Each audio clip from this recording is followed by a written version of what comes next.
بسم اللہ الرحمن الرحیم۔ السلام علیکم دوستو، دنیا بھر کی خبروں میں آج آپ سنیں گے، لیکن اس سے پہلے اگر ہو سکے تو لائک اور سبسکرائب کا بٹن ضرور دبا لیں۔ شکریہ۔ عمران خان نے عدالت میں چیف جسٹس آف پاکستان قاضی فائز عیسیٰ پر عدم اعتماد کا اظہار کیا ہے۔ عمران خان نے جیل میں بھوک ہڑتال کرنے کا اعلان کرتے ہوئے کہا کہ وکلا سے مشاورت کے بعد بھوک ہڑتال کی حتمی تاریخ کا اعلان کر دوں گا۔ عمران خان کا کہنا تھا کہ میرے مقدمات کے ہر بینچ میں قاضی فائز عیسیٰ کیسے آ جاتا ہے۔ میرے وکلا نے قاضی فائز عیسیٰ کی ہر بینچ میں موجودگی پر اعتراض کیا ہے۔ اب ہمیں شک ہے کہ ہمیں انصاف نہیں ملے گا۔ جسٹس گلزار کے 5 رکنی بینچ نے بھی کہا تھا کہ قاضی فائز عیسیٰ ہمارے کیس نہیں سن سکتے۔ ہمارے وکلا کا خیال ہے کہ ہمیں انصاف نہیں ملے گا، اس لیے ہمارے کیسز کسی اور کو سننے چاہیے۔ آئین کے آرٹیکل 25 کے تحت کیسز کی سماعت کے دوران پسند اور ناپسند نہیں ہونا چاہیے۔ عمران خان کا کہنا تھا کہ جیل میں بیٹھے کرنل اور میجر سارا نظام چلا رہے ہیں۔ میری ٹیم کل مجھ سے ملاقات کے لیے آئی تھی۔ 3 گھنٹے تک وہ اڈیالہ جیل کے باہر اور میں اندر ان کا انتظار کرتا رہا۔ کل مجھے اپنی ٹیم سے ملاقات کی اجازت نہیں دی گئی۔ اگر ملاقات ہوتی تو میں ان کے اختلافات ختم کروا دیتا۔ سپرنٹینڈنٹ جیل میں بیٹھے کرنل کے کہنے پر میری ٹیم سے ملاقات نہیں کروائی گئی۔ عمران خان کا کہنا تھا کہ ملک میں ڈکٹیٹرشپ ہے۔ ساری دنیا کو پتہ ہے کہ پاکستان میں کیا ہو رہا ہے۔ یہ کانگریس اور اقوام متحدہ کی قراردادوں کی باتیں کرتے ہیں۔ یہ کہتے ہیں کہ ہم افغانستان پر حملہ کر دیں گے، جبکہ ان کے کرنل اور میجر یہاں جیل میں میرے لیے بیٹھے ہوئے ہیں۔ سپرنٹینڈنٹ جیل ان کی نوکری کر رہا ہے۔ یہ جب کہتے ہیں وہ میری میٹنگ کینسل کر دیتے ہیں۔ عمران خان کا کہنا تھا کہ یہ لوگ پاگل ہیں، یہ سمجھتے ہیں کہ میری پارٹی کمزور ہوگی۔ انہیں پتہ ہی نہیں ہے کہ جس پارٹی کا ووٹ بینک ہو وہ کمزور ہو ہی نہیں سکتی۔ جنرل عاصم منیر نے نون لیگ اور پیپلز پارٹی کا جنازہ نکال دیا ہے۔ بجٹ کے بعد ان کی سیاست ختم ہو چکی ہے۔ ان کے ساتھ وہ ہاتھ ہو چکا ہے جو دشمن کے ساتھ بھی نہیں ہونا چاہیے۔ میں جیل سے پارٹی قائدین کو پیغام دے رہا ہوں کہ اپنے اختلافات عوام میں لے کر نہ جائیں۔ اگر آپ اختلافات عوام پر لے کر جائیں گے تو آپ اپنے اصل مقصد سے ہٹ جائیں گے، یعنی مجھے رہا کروانا۔ عمران خان کا کہنا تھا کہ ملک کے مسائل کا حل صاف شفاف انتخابات ہیں۔ برصغیر میں 1990 تک پاکستان سب سے آگے تھا، لیکن آج سب پاکستان سے آگے ہیں اور ہمارا ملک میانمار کی طرف بڑھ رہا ہے۔ موجودہ بحران سے صرف وہ پارٹی ملک کو نکال سکتی ہے جس کے ساتھ عوام ہوں۔ بجلی اور گیس کے بلوں نے عوام کی کمر توڑ دی ہے۔ عمران خان نے کہا کہ میرے حوالے سے قومی اسمبلی میں عمر ایوب، سینٹ میں شبلی فراز سمیت علی امین گنڈا پوری بڑے تگڑے بول رہے ہیں۔ مذاکرات اور بات چیت کا وقت 8 فروری کو گزر گیا ہے۔ ان کا کہنا تھا کہ اوپر بیٹھے طاقتور یہ چاہتے تھے کہ میں گارنٹی دوں کہ اقتدار میں آ کر ان پر ہاتھ نہیں ڈالوں گا۔ مذاکرات تب ہوتے ہیں جب کسی مسئلے کا حل نکلے۔ ہم شہباز شریف سے مذاکرات کریں گے تو ان کی حکومت چلی جائے گی۔ عمران خان کا کہنا تھا کہ پورا ملک کہہ رہا ہے کہ سب سے بڑا فراڈ الیکشن کروایا گیا، لیکن chief justice of Pakistan Qazi Faez Isa election commission کی تعریف کر رہا ہے۔ جس الیکشن کمیشن نے ملک کا سب سے فراڈ الیکشن کرایا، ہمیں انصاف کے لیے اسی کے پاس بھیجا جا رہا ہے۔ اگر اس فراڈ الیکشن کی تحقیقات ہو جاتی ہیں تو چیف الیکشن کمشنر پر آرٹیکل 6 لگ جائے گا۔ عمران خان کا کہنا تھا کہ 1 سال ہونے والا ہے، مجھے چکی میں ٹھہرایا ہوا ہے۔ سخت گرمی کے باوجود میں اس کی شکایت نہیں کروں گا۔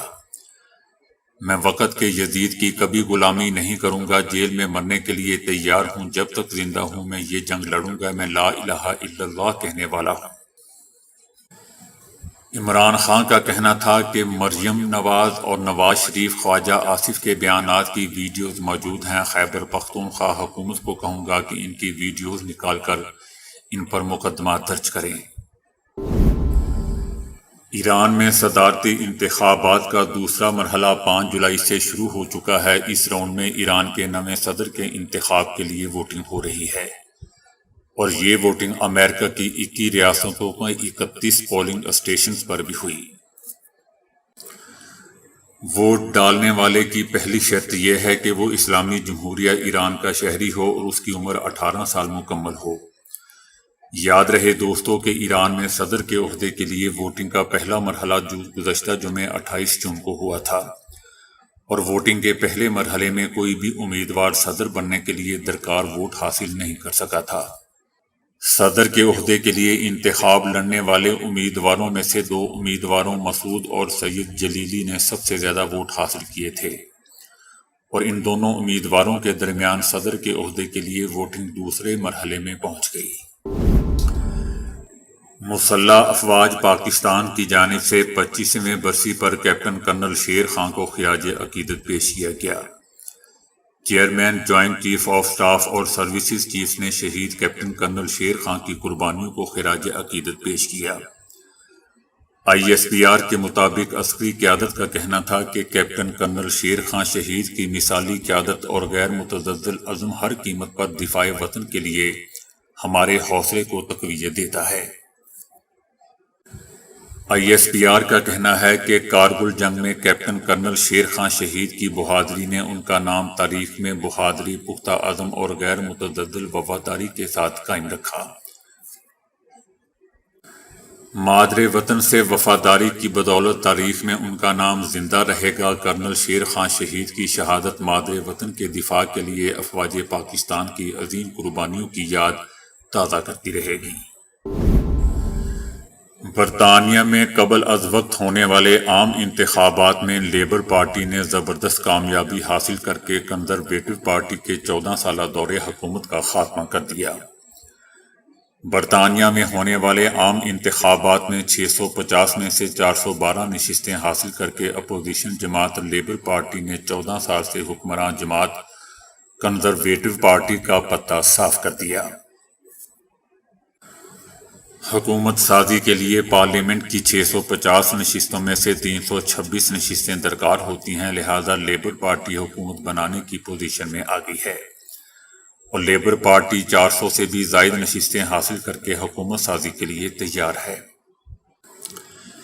انتخابات میں کامیابی کے بعد اپنے سپورٹر سے خطاب میں سربراہ لیبر پارٹی نے کہا کہ ملک کے عوام نے تبدیلی کا ووٹ دیا ہے، عوام نے فیصلہ سنا دیا کہ وہ تبدیلی کے لیے تیار ہیں۔ اتنے بڑے منڈیٹ کے ساتھ اتنی بڑی ذمہ داری بھی عوام نے دی ہے، برطانوی عوام کی خدمت کریں گے۔ ان کا کہنا تھا کہ برطانوی عوام نے صفحہ بدل لیا ہے، انتخابات میں نوجوانوں نے بڑھ چڑھ کر حصہ لیا ہے، ہمیں فوری تبدیلی لانے کے لیے مشکل فیصلے کرنے پڑیں گے۔ ماہرین کا کہنا ہے کہ رشی سناک کی شکست کی بڑی وجہ ان کی خارجہ اور معاشی پالیسی رہی ہے۔ فلسطینیوں پر صہیونی حکومت کے مظالم کی حمایت کرنے کی بنا پر برطانوی عوام سے رشی سناک کے تئیں کافی ناراضگی پائی جا رہی تھی، اور فلسطین کی حمایت میں پورے برطانیہ میں مظاہرے بھی ہو رہے تھے۔ عمران خان نے کہا ہے کہ افغانستان کے ساتھ تعلقات مضبوط نہ ہونے تک TTP سے جنگ نہیں جیت سکتے۔ آپ طالبان کے خلاف آپریشن کریں گے، وہ بھاگ کر افغانستان کے اندر چلے جائیں گے۔ جب تک آپ کو افغانستان سے تعاون نہیں ملے گا، آپ اس آپریشن میں کامیاب نہیں ہو سکتے۔ اس کے علاوہ دوستو، عمران خان کی جانب سے جیل میں بھوک ہڑتال کرنے کے اعلان پر رد عمل کا اظہار کرتے ہوئے تحریک انصاف نے کہا ہے کہ اگر عمران خان نے بھوک ہڑتال کی تو پورے پاکستان میں پاکستان تحریک انصاف کے کارکن اور رہنما بھی بھوک ہڑتال پر چلے جائیں گے۔ لبنان کی عوامی تحریک حزب اللہ نے اعلان کیا ہے کہ اس نے نسل کش اسرائیلی فوجیوں کے آرمی ہیڈ کوارٹر پر 200 سے زائد راکٹ فائر کیے ہیں۔ صہیونی حکومت کے ذرائع ابلاغ نے لبنان سے 25 سے زائد ڈرون کی مقبوضہ فلسطین میں آمد کا اعلان کیا، اور مزید کہا کہ مقبوضہ جولان کے جنوب میں قطسرین اور اس کے اطراف میں خطرے کے سائرن بج اٹھے اس وقت جب مقبوضہ فلسطین کے علاقوں میں حزب اللہ کے میزائل اور ڈرون حملے جاری تھے۔ بعض قصبوں میں خطرے کے سائرن بج اٹھے۔ پاکستان تحریک انصاف کے مرکزی میڈیا سیل کے رکن رضوان احمد اپنے بھائی سمیت لاپتہ ہو گئے۔ بتایا جا رہا ہے کہ رضوان احمد آج 11:15 بجے اقبال ٹاؤن راولپنڈی میں اپنی رہائش گاہ سے دفتر کے لیے نکلے۔ ابھی تک ان کے بارے میں کوئی اطلاعات نہیں ہے۔ تاحال کسی نے ان کی گرفتاری ظاہر کی ہے، نہ ہی ان پر الزام کی کوئی تفصیلات ہیں۔ نوٹس یا مقدمہ وغیرہ سامنے نہیں آیا۔ پاکستان اسٹاک ایکسچینج کے ایم ڈی فرخ خان نے اچانک استعفیٰ دے دیا ہے، جس پر بورڈ آف ڈائریکٹر کا ہنگامی اجلاس طلب کر لیا گیا ہے۔ ایم ڈی پاکستان اسٹاک ایکسچینج فرخ خان کا کہنا ہے کہ بہتر مستقبل کے لیے استعفیٰ دیا ہے۔ دوسری جانب ماہرین کا کہنا ہے کہ اسٹاک ایکسچینج کا بورڈ قانونی طور پر استعفیٰ رد نہیں کر سکتا۔ پاکستان اسٹاک ایکسچینج کے بورڈ ممبر احمد چنائی کے مطابق ایم ڈی نے استعفیٰ کیوں دیا، اس بات کا بورڈ اراکین کو نہیں پتا۔ ذرائع کا کہنا ہے کہ فرخ خان اسٹاک ایکسچینج کی تاریخ کے سب سے زیادہ تنخواہ لینے والے ایم ڈی تھے۔ ان کے اوپر چیئرپرسن کے درمیان اختلافات استعفیٰ کی وجہ بنے ہیں۔ عمران خان نے آپریشن عزم استحکام پر آل پارٹیز کانفرنس میں شرکت کا اعلان کر دیا ہے۔ ان کا کہنا تھا کہ پی ٹی آئی ارکان آل پارٹی کانفرنس میں صرف سننے کی حیثیت میں شرکت کریں گے۔ عمران خان کا کہنا تھا کہ اے پی سی میں شرکت کا فیصلہ صرف پاکستان کی خاطر کیا ہے۔ دوستو، یاد رہے کہ حکومت نے آپریشن عزم استحکام کے حوالے سے اتحادی اور اپوزیشن جماعتوں کے تحفظات کو پیش نظر رکھتے ہوئے آل پارٹیز کانفرنس بلانے کا فیصلہ کیا ہے، جس میں آپریشن عزم استحکام سے متعلق سیاسی جماعتوں کو اعتماد میں لیا جائے گا۔ سعودی عربیہ کے شاہ سلمان نے متعدد شعبوں میں اہل اور قابل افراد کو سعودی شہریت دینے کا اعلان کر دیا ہے۔ شاہ سلمان کے جاری شاہی فرمان میں سائنسدانوں، طبی ماہرین، محققین، انوویٹرز، کاروباری افراد اور منفرد صلاحیت اور مہارت کے حامل ممتاز ہنرمندوں کو سعودی شہریت دینے کا حکم جاری کیا ہے۔ شاہی فرمان کا مقصد ویژن 2030 کے مطابق پرکشش ماحول کو بڑھانا، غیر معمولی تخلیقی ذہنوں کو متوجہ کرنا، سرمایہ کاری اور ترقی میں حصہ ڈالنے کی حوصلہ افزائی کرنا ہے۔ اسپین کی گرناتا یونیورسٹی کے سائنسدانوں نے انکشاف کیا ہے کہ اگر کسی صحت مند شخص کی گردن کے مختلف حصوں میں چربی جمع ہو رہی ہے تو اس کا تعلق امراض قلب سے ہو سکتا ہے، یا پھر اسے امراض دل کا پیش خیمہ کہا جا سکتا ہے۔ تحقیق بتاتی ہے کہ بظاہر صحت مند بالغ افراد کی گردن میں لحمیات کی بڑھی ہوئی مقدار یا اندرونی سوزش کی وجہ بنتی ہے۔ سائنسدانوں کے مطابق چربی کی زائد مقدار کو دیکھ کر ہم اسے امراض قلب کے ایک پیمانے کے طور پر بھی استعمال کرتے ہیں۔ ڈاکٹر ماریا ہوزرے اور ان کے ساتھیوں نے کہا ہے کہ ہم تھوڑی اور گردن کے گہرے گوشوں میں جمع غیر معمولی چربی کا تعلق دل کے امراض سے جوڑتے ہیں۔ اس پر تحقیق کرنے والے ایک اور ماہر ڈاکٹر جوناتھن روئز نے کئی افراد کی گردن کا جائزہ لیا، بالخصوص مردوں کی گردن میں جمع چربی کا تعلق دل کے افعال سے جوڑا گیا ہے، اور اس ضمن میں واضح شواہد بھی ملے ہیں۔ ہکلاہٹ کے اسٹڈی کے بین الاقوامی شہرت یافتہ ماہر نے کہا ہے کہ عین ممکن ہے کہ ہمارے دماغ میں ستارہ نما شکل کے نیورون ایسٹروسائٹس لوگوں کی گفتگو میں رکاوٹ ڈال کر انہیں ہکلاہٹ میں مبتلا کرتے ہوں۔ ڈاکٹر میگوائر اور ان کے ساتھیوں نے ایسٹروسائٹس نیورون کی غیر معمولی سرگرمی کو ہکلانے کا ذمہ دار ٹھہرایا ہے۔ تحقیق بتاتی ہے کہ یہ خلیات اسٹرائٹم نامی دماغی گوشے میں پائے جاتے ہیں۔ یہ حصہ اعضاء کی باہمی حرکات کو کنٹرول کرتا ہے۔ ہکلاہٹ کے عمل میں بولنے والا اٹک اٹک کر بات کرتا ہے اور بعض الفاظ کے اخراج میں طویل وقفہ بھی لیتا ہے۔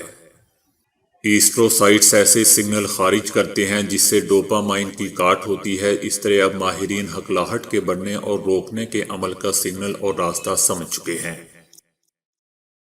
تو دوستو، ابھی کے لیے اتنا ہی۔ ویڈیو کو لائک اور شیئر کرنے کا بہت بہت شکریہ۔